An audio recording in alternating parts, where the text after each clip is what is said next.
ഹൃദയത്തിലേക്കുള്ള വഴി ഉദരത്തിലൂടെയാണെന്ന് പറയാറുണ്ട്. പക്ഷേ സൈനബി നൂറ് എന്ന സൈനുത്തയുടെ ജീവിതത്തിൽ വിജയത്തിലേക്കുള്ള വഴിയാണത്.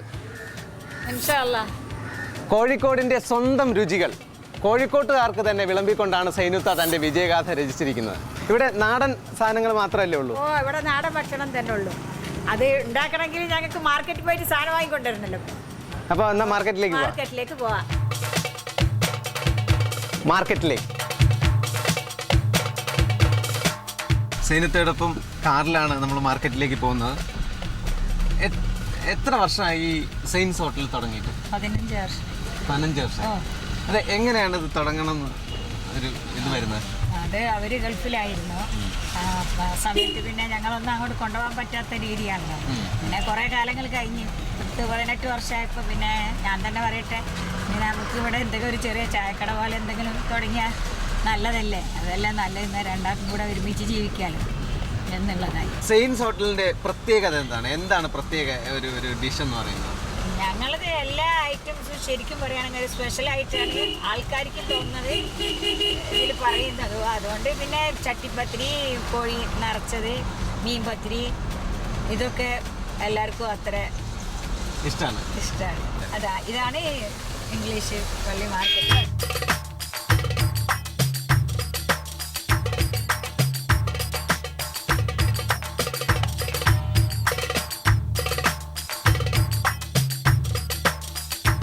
കോഴിക്കോട് ഭാഷയിൽ ഇതിനെ ചിറ്റ എന്നാ പറയുക. ചിറ്റ ശരിക്കും ഇംഗ്ലീഷുകാർക്ക് ഏറ്റവും ഡിലീഷ്യസ് ആയിട്ടുള്ള ഡെലിക്കസിയാണിത്.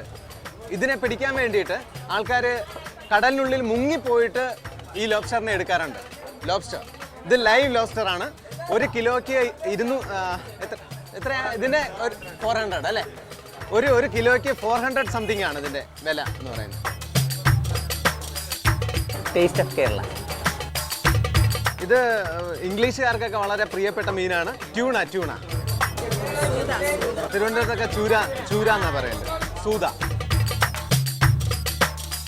ഇതാണ് കടുക്ക അല്ലെങ്കിൽ കല്ലിമ്മക്കായി എന്ന് പറയും. കല്ലിമ്മക്കായ്.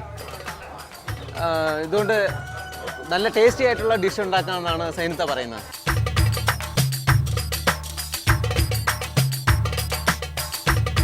മലയാളികൾക്ക് ഏറ്റവും പ്രിയമുള്ള ഒരു ടേസ്റ്റാണ് നാടൻ കോഴി. ഇത് നാടൻ കോഴി, the real taste of Kerala.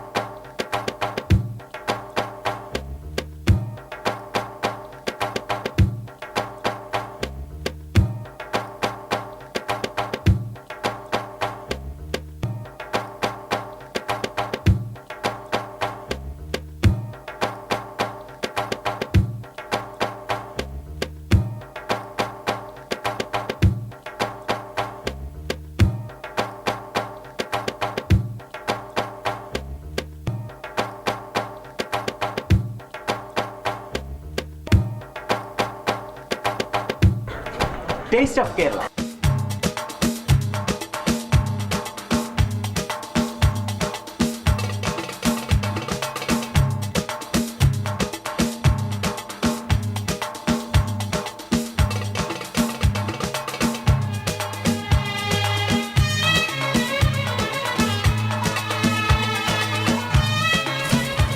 സൈനുത്താൻ്റെ ടേസ്റ്റുകളുടെ സീക്രട്ട് അറിയണ്ടേ?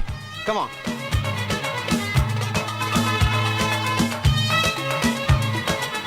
അപ്പോൾ നമ്മുടെ സാധനങ്ങളെല്ലാം റെഡിയാണ്.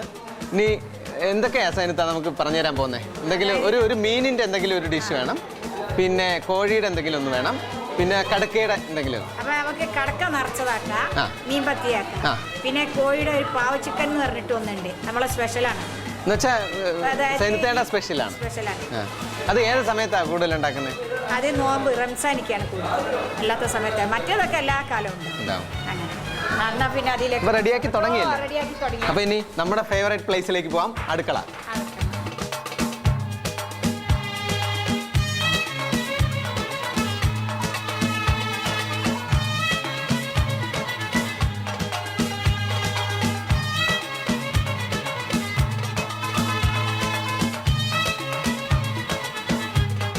ഇത് ക്ലീൻ ചെയ്ത കടുക്കയാണോ?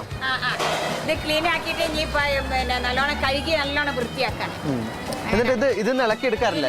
ഇതിന് ഇപ്പോൾ ഇളക്കൂല. ഇതിന്റെ ഉള്ളിലെ നൂലൊന്നും നമ്മളിങ്ങനെ എടുത്ത് മാറ്റും ചെറുങ്ങനെ. ഇപ്പോൾ എല്ലാരും പറയല് എന്താ ഇത് ലിവർ ആക്കിയിട്ടാണ് എല്ലാരും പറയുന്നത്. മറ്റേത് ഇതിന്റെ ഉള്ളിലെ കാട്ടെടുക്കണം എന്നാ പറയല്. ഈ കറുത്ത സാധനം മെല്ലനൊന്ന് ഇതാക്കും. അത് പൊങ്ങി കഴിഞ്ഞാലേ കിട്ടുള്ളൂ, അല്ലാതെ കടക്ക ആകെ ഊരിപ്പോഴും. അപ്പൊ നമ്മുടെ ഇന്ന് കടക്കയുടെ ഡിഷ് എന്താണ്? കടുക്ക നിറച്ചത്. അപ്പൊ അതിനകത്ത് ഈ ഷെല്ല് ഉണ്ടാവും അല്ലേ? ആ ഷെല്ല് ഉണ്ടാവും. ഷെല്ലടുക്കാണ് പൊയ്ങ്ങല്. കടുക്ക നിറച്ചുണ്ടാക്കാൻ വേണ്ടി വൃത്തിയാക്കിയ കടുക്കയാണ്.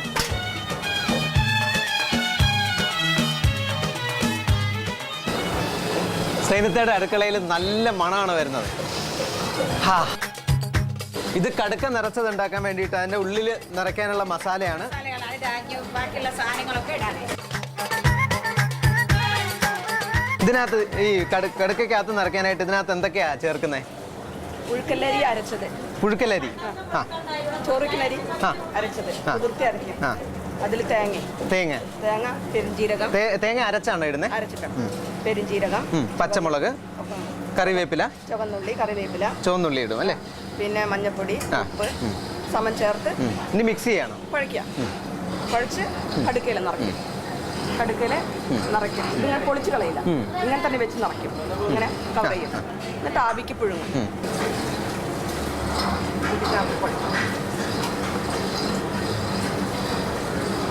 ഇതിൽ സ്വല്പം പൊടി ചേർത്തിട്ടുണ്ട്. പൊടി നമ്മളെ പച്ചരിപ്പൊടി കുറച്ച് ചേർത്തിട്ടുണ്ട്. അത് കുറച്ച് നല്ല കറുമുറുന്ന് വരാൻ വേണ്ടി. പുഴുക്കലരി അരച്ചതും പിന്നെ പച്ചരി, പച്ചരിന്റെ പൊടി കുറച്ച് ചേർക്കും.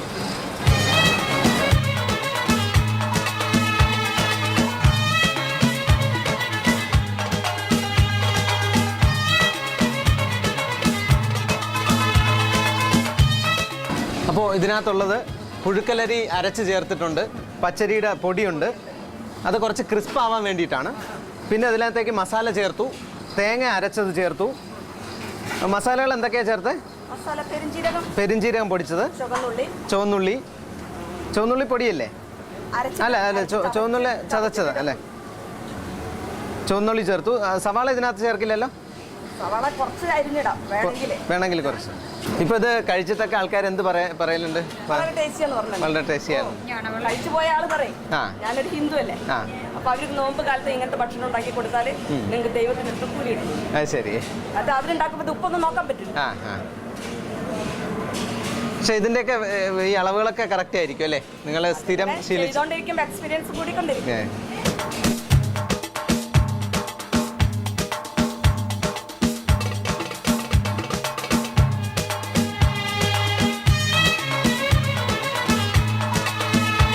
പാകാണ്, കറക്റ്റ്.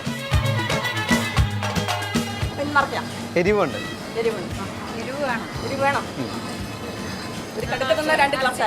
ആണേ? കടുക്ക നിറച്ചു അല്ലേ? ഇതെങ്ങനെ ആവിയിലാണോ? ഇനി ആവിയിൽ വേവിച്ചെടുക്കും അല്ലേ? എനിക്ക് നിറയ്ക്കാമോ? എന്തായാലും കടുക്ക നിറയ്ക്കാൻ ഞാൻ തീരുമാനിച്ചു.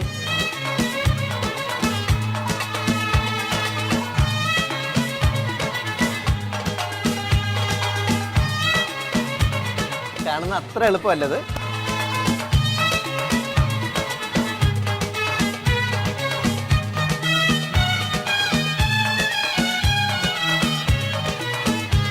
കണ്ടോ എന്ത് സ്പീഡിലാണ് ചെയ്യുന്നത്?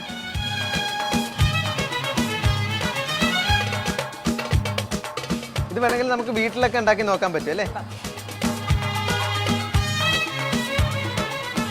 ഇത് വെന്ത് വരാനായിട്ട് എത്ര സമയം എടുക്കും? 15 മിനിറ്റ് എടുക്കും. ഇനി പുഴുങ്ങിയെടുക്കും അല്ലേ? പുഴുങ്ങിയെടുത്തതിന് ശേഷം എന്താ ചെയ്യാ? മുളകും മഞ്ഞളും, ഉണക്കമുളകും മഞ്ഞളും, കായം ഉണ്ടാക്കും. ഉപ്പും കൂട്ടി കായം ഉണ്ടാക്കും. എന്നിട്ട് പുറമേ തേക്കും. പിന്നെ വെളിച്ചെണ്ണ പൊരിക്കും. വെളിച്ചെണ്ണയിലാണ് പൊരിച്ചെടുക്കുന്നത്. ഇത് നിറച്ച കടുക്കയാണ്. ഇത് ഈ നിറച്ചതിന് ശേഷം ആവിയിൽ വെച്ച് പുഴുങ്ങിയെടുക്കും ആദ്യം. ശരിക്കും അടുക്കിയാ വെക്കുന്നത് അല്ലേ? പെരിഞ്ചീരപ്പൊടി, മുളക് പൊടി, മഞ്ഞപ്പൊടി, ഉപ്പ്, ലേശം ഗരംമസാലപ്പൊടി. ഗരംമസാല അപ്പൊ ഇതെല്ലാം കൂടെ മിക്സ് ചെയ്തിട്ട് ഒന്നായിട്ട് വെള്ളം ചേർത്തി കുഴക്കും. എന്നിട്ട് അത് മുക്കിയിട്ട് കായം തേക്കൽ തന്നെ. അതാണ് ഇത് നമ്മൾ പ്രിപ്പയർ ചെയ്ത ശേഷം ആവിയിൽ വെച്ച് പുഴുങ്ങിയ കടുക്കയാണ്. ഇനി എന്താ ചെയ്യാൻ പോകുന്നത്? ആവിയിൽ വെച്ച ശേഷമാണ് പുരട്ടിയത് അല്ലേ? എണ്ണ തിളച്ചാൽ എണ്ണയിലിട്ട് പൊരിക്കുന്നത്. ഇനി എണ്ണയിൽ പൊരിച്ചെടുക്കാനായിട്ട് ഏകദേശം എത്ര സമയം എടുക്കും? ഒരു 10 മിനിറ്റ് ഒക്കെ എടുക്കുമോ? വേണ്ട, ഒരു 5 മിനിറ്റ്. 5 മിനിറ്റ് മതി. ഇത് പുയിങ്ങിയ ശേഷം നല്ലോണം ഇതിന്റെ മുകളിൽ മസാല തേക്കലാണ്. മുളക് ഉപ്പും മഞ്ഞൾ കൂടി കൂട്ടി ചേർത്തിട്ടുള്ള മസാല തേക്കൽ. കായം എന്ന് പറയും. കായം. അതെ. അപ്പോൾ കായവും പുരട്ടിയ കടുക്ക എണ്ണയിൽ നല്ല മുങ്ങിക്കിടക്കണം എണ്ണയിൽ. ഇതൊരു 5 മിനിറ്റ് നേരം കഴിയുമ്പോഴത്തേക്ക് എടുക്കാം അല്ലേ? പോരാ. നല്ല ബ്രൗൺ കളറായി വരും.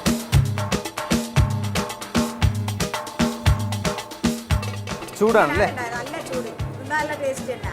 കടുക്ക നിറച്ചത്, പുഴുക്കലരി അരച്ചത് 2 കപ്പ്, പച്ചരി പൊടിച്ചത് 1/2 കപ്പ്, തേങ്ങ അരച്ചത് 1 കപ്പ്, പെരുംജീരകം 1/2 ടീസ്പൂൺ, കറിവേപ്പില 2 തണ്ട്, ചുവന്നുള്ളി 7 എണ്ണം, മഞ്ഞൾപ്പൊടി 1/2 ടീസ്പൂൺ, മല്ലിപ്പൊടി 2 ടീസ്പൂൺ, ഉപ്പ് ആവശ്യത്തിന്, പച്ചമുളക് 8 എണ്ണം, കറിമസാല 1 ടീസ്പൂൺ. പാകം ചെയ്യുന്ന വിധം: പുഴുക്കലരി, പച്ചരി, തേങ്ങ അരച്ചത്, പെരുംജീരകം, കറിവേപ്പില, ചുവന്നുള്ളി, മഞ്ഞൾപ്പൊടി, മല്ലിപ്പൊടി, ഉപ്പ്, പച്ചമുളക് എന്നിവ നന്നായി വെള്ളം ചേർത്ത് കുഴയ്ക്കുക. കുഴച്ച മിശ്രിതം ഓരോ കടുക്കയുടെ ഉള്ളിലാക്കി പുഴുങ്ങുക. പുഴുങ്ങിയതിന് ശേഷം മഞ്ഞൾപ്പൊടി, ഉപ്പ്, കറിമസാല, പെരുംജീരകം എന്നിവ നന്നായി പുരട്ടി വറുത്തെടുക്കുക. അപ്പോൾ കടുക്ക നിറച്ചത് എൻ്റെ ഫൈനൽ സ്റ്റേജിൽ എത്തിയിരിക്കുകയാണ്. എന്തായാലും ഒന്ന് കഴിച്ചിട്ട് നല്ല ചൂടുണ്ട്. അപ്പോൾ ഒരു ചെറിയ ബ്രേക്ക്, അത് കഴിഞ്ഞിട്ട് കഴിക്കാം. ഇത് ചിക്കൻ റോള്, ചിക്കൻ പാവ് എന്നീ ചിക്കൻ്റെ ഡിഷുകൾക്കുള്ള മസാലയാണ്. ഇത് ബീൻസും ക്യാരറ്റും ചേർത്തുള്ള ഒരു മസാലയാണ്. ഇത് ഉള്ളിയും കറിവേപ്പില, മല്ലിച്ചപ്പ്, പുതിന ഒക്കെ ഇട്ട ഇതാണ്. ഇത് ഒരുമിച്ച് മിക്സ് ചെയ്യും. ഇതിങ്ങനെ കോരിയിട്ട് ഇതിന്റെ അകത്തേക്ക് ഇടല. കണ്ടില്ല? അപ്പം ഇനി ഇതിലേക്ക് ചിക്കനും ഇടുകയാണ്. കണ്ടില്ലേ? കുരുമുളക്. ഇത് കുരുമുളക് എല്ലാ ഭാഗത്തേക്കും ഇടാം. മുഴുവൻ ഇടാലോ? ഗരം മസാലപ്പൊടി, ഗരം മസാല. കുരുമുളകും ഗരം മസാല ഇട്ടപ്പോഴത്തേക്ക് നല്ല മണം വരാൻ, നല്ല മണം. അടികളാണ് അല്ലേ? നമ്മള് പാവ് ചിക്കൻ്റെ ഏറ്റവും പ്രധാനപ്പെട്ട സംഭവമാണ് നടക്കാൻ പോകുന്നത്. ഈ ബണ്ണ്, ഇത് പാവെന്ന് പറയാം അല്ലേ? ഇത് ഈ ചൂണ്ടുവിരൽ കൊണ്ട്, ഇത് ചൂണ്ടുവിരൽ കൊണ്ട് ഓക്കെ ഇങ്ങനെ ഒരു ഹോൾ ഇടും. ഇനി അതിലേക്ക് മസാല നിറയ്ക്കും അല്ലേ?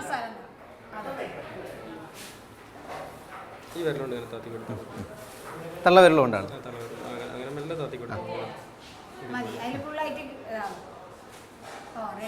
റെഡിയായി. കോഴിമുട്ട, പഞ്ചസാര, ഏലക്കയും കൂടിട്ട് അടിച്ചിട്ട് ഒരു പേരിന്റെ എണ്ണ വെക്കുള്ളൂ ചട്ടിയിൽ. എന്നിട്ട് അതിലിട്ടുകൊണ്ട് മുക്കിപ്പൊരിക്കുക. മുങ്ങുന്ന രീതിയിൽ എണ്ണ വേണം. തീരെ വേണ്ട, കുറച്ച് മതി. പാവ് ചിക്കൻ ഉണ്ടാക്കുന്നത് ശ്രദ്ധിക്കുക. ചൂണ്ടുവിരൽ കൊണ്ട് ഒരു ചെറിയ ഹോള് പാവിലുണ്ടാക്കിയിട്ട് നന്നായിട്ട് പ്രസ് ചെയ്യുക. അപ്പോൾ ഉള്ളിലൊരു സിലിണ്ടർ ഷേപ്പിൽ ഒരു ഹോൾ ഉണ്ടാവും. അതിനകത്തേക്ക് മസാല നമ്മൾ തള്ളവിരൽ കൊണ്ട് നന്നായിട്ട് പ്രസ് ചെയ്ത് ഉള്ളിലേക്ക് കയറ്റാം.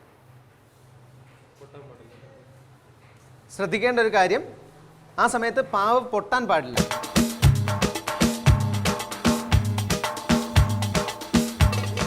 പാവിലെ ചിക്കൻ നിറച്ച് കഴിഞ്ഞു, ചിക്കൻ മസാല നിറച്ച് കഴിഞ്ഞു. കണ്ടോ?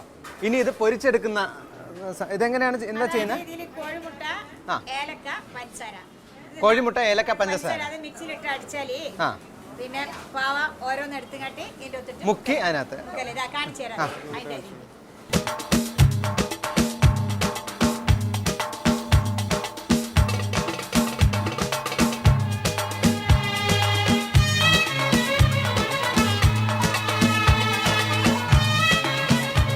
കണ്ടോ?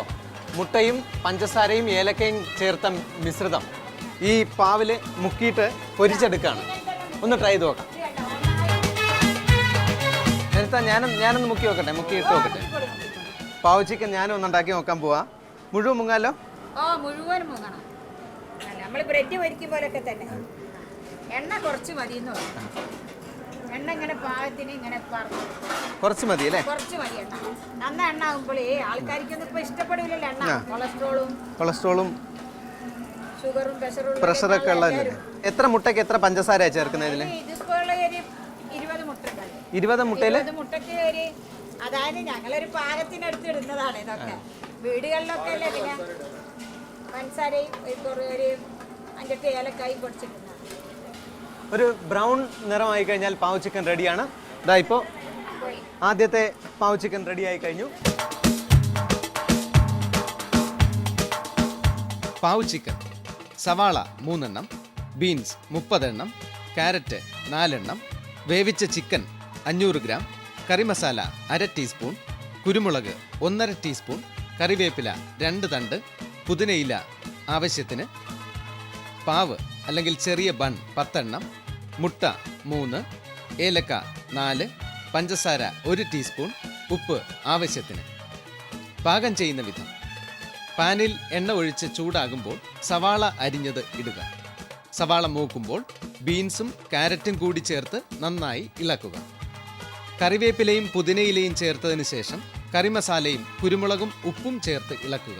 വെന്ത ഇറച്ചി പൊടിയാക്കിയതും ഇതിലേക്കിട്ട് ഇളക്കി ഇറക്കുക. പാവിൻ്റെ ഉള്ളിൽ ചൂണ്ടുവിരൽ കൊണ്ട് അമർത്തി കുഴിയാക്കുക. തയ്യാറാക്കിയ മസാല ഓരോ പാവിൻ്റെയും ഉള്ളിലാക്കുക.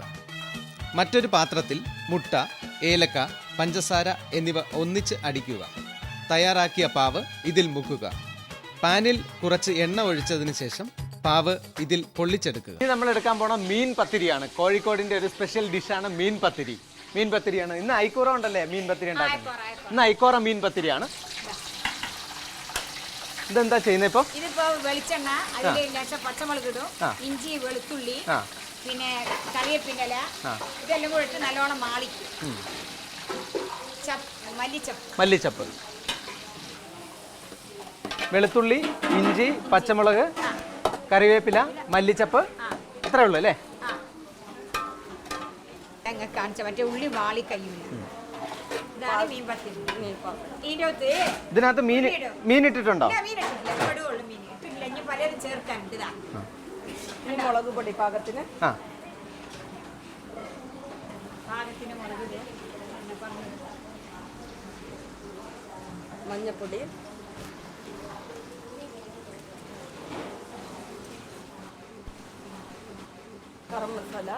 ഗരം മസാല ഇട്ട്, ഉപ്പ് ആദ്യം ഉള്ളിലിട്ട് വാട്ടിയതാ. അപ്പൊ മീൻ പത്തിരിക്കുള്ള മസാലയാണ്. അപ്പൊ ഇതുണ്ടാക്കുന്ന രീതി മനസ്സിലായല്ലോ. വെളിച്ചെണ്ണ ചൂടാക്കി അത് ഏകദേശം തിളച്ച് വരുമ്പോഴത്തേക്ക് അതിലേക്ക് കറിവേപ്പില, മല്ലിച്ചപ്പ്, പിന്നെ പച്ചമുളക് ചതച്ചത് അല്ലേ, ഇഞ്ചി, വെളുത്തുള്ളി ഒക്കെ ഇട്ട് അതിനുശേഷം ഉള്ളിയിട്ട് അത് വഴറ്റി അതിനുശേഷം മസാലയും ചേർത്ത് മുളക്, മഞ്ഞൾ, പെരിഞ്ജീരകപ്പൊടി ഒക്കെ ചേർത്താണ്.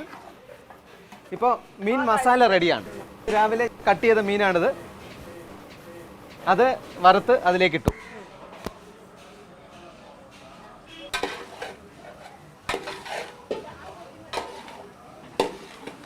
അപ്പോൾ മീനിൻ്റെ മസാലക്കൂട്ട് റെഡിയാണ്.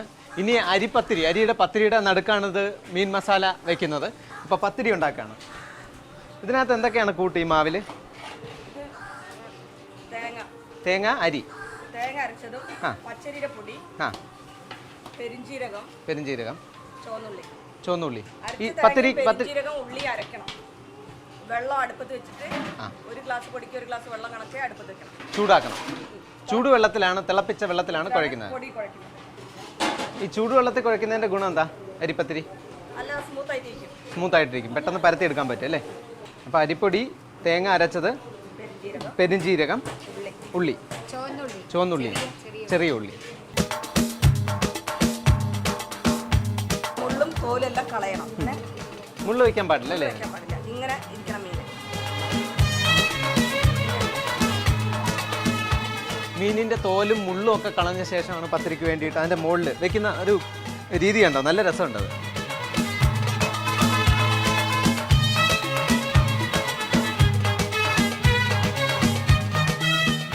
മീൻ പത്തിരിയുടെ പ്രിപ്പറേഷൻ മുഴുവൻ കഴിഞ്ഞു. ഇപ്പം മീനും മസാലയൊക്കെ ഇതിനുള്ളിലുണ്ട്. ഇത് ആവിയിൽ വെച്ച് പുഴുങ്ങിയെടുക്കാൻ പോവാം. മസാല ഉണ്ടാക്കാൻ വേണ്ടിയിട്ട് മാത്രമേ ഇതിനകത്ത് ഓയിൽ ഉപയോഗിക്കുന്നുള്ളൂ. ബാക്കിയൊക്കെ പുഴുങ്ങിയെടുക്കണം. മീൻ പത്തിരി. ഇഞ്ചി ചെറിയ കഷ്ണം, വെളുത്തുള്ളി 5 അല്ലി, കറിവേപ്പില 2 തണ്ട്, സവാള 4 എണ്ണം, മുളക് പൊടി 1.5 ടീസ്പൂൺ, മല്ലിപ്പൊടി 2 ടീസ്പൂൺ, മഞ്ഞൾപ്പൊടി 1/2 ടീസ്പൂൺ, ഗരം മസാല 1 ടീസ്പൂൺ, പച്ചരി പൊടിച്ചത് 2 കപ്പ്, തേങ്ങ 1/2 കപ്പ്, ചുവന്നുള്ളി 5 എണ്ണം, പെരിഞ്ജീരകം 1/2 ടീസ്പൂൺ, പൊരിച്ച മീൻ 8 കഷ്ണം, എണ്ണ 2 ടീസ്പൂൺ, ഉപ്പ് ആവശ്യത്തിന്. പാകം ചെയ്യുന്ന വിധം: പാനിൽ എണ്ണ ചൂടാവുമ്പോൾ ഇഞ്ചി, കറിവേപ്പില, വെളുത്തുള്ളി എന്നിവ വഴറ്റുക. മൂക്കുമ്പോൾ സവാളയും ഇടുക. സവാള ബ്രൗൺ നിറമാകുമ്പോൾ മുളക് പൊടി, മല്ലിപ്പൊടി, മഞ്ഞൾപ്പൊടി, ഗരം മസാല എന്നിവയിട്ട് നന്നായി വഴറ്റുക. പൊരിച്ച മീനും ഇടുക. പച്ചരി പൊടിച്ചതും തേങ്ങ, ചുവന്നുള്ളി, പെരിഞ്ജീരകം എന്നിവ ചെറു ചൂടുവെള്ളത്തിൽ കുഴച്ചെടുക്കുക. വട്ടത്തിൽ പരത്തിയ പത്തിരിയുടെ പുറത്ത് തയ്യാറാക്കിയ മസാലയും വറുത്ത മീൻ ചെറുതായി പൊടിച്ചതും വിതറുക.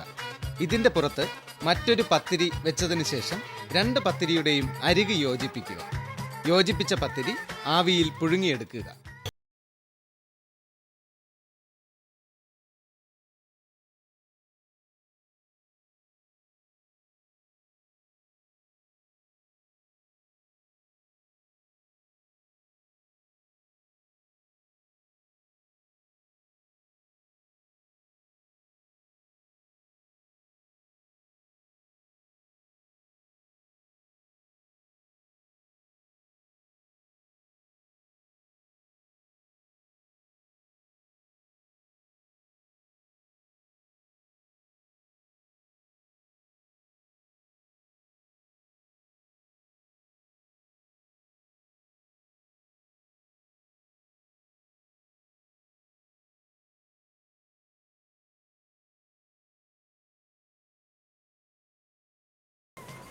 സൈനത്ത എനിക്ക് തോന്നുന്നു ഭാഗ്യവതിയാണ്. കാരണം നൂർ മുഹമ്മദ് എന്ന അഫ്ഗാൻകാരനെയാണ് സൈനത്ത കല്യാണം കഴിച്ചത്. അതുകൊണ്ട് തന്നെ എനിക്ക് തോന്നുന്നു ഇതിനകത്ത് ചെറിയ അഫ്ഗാൻ ടേസ്റ്റുകളും ഉണ്ടാവുമല്ലേ? എന്തെങ്കിലും കിട്ടിയിട്ടുണ്ടോ അങ്ങനെ? ഇവർക്ക് ആദ്യം ഭക്ഷണത്തിനോടുള്ള പ്രിയ തന്നെയാണ്.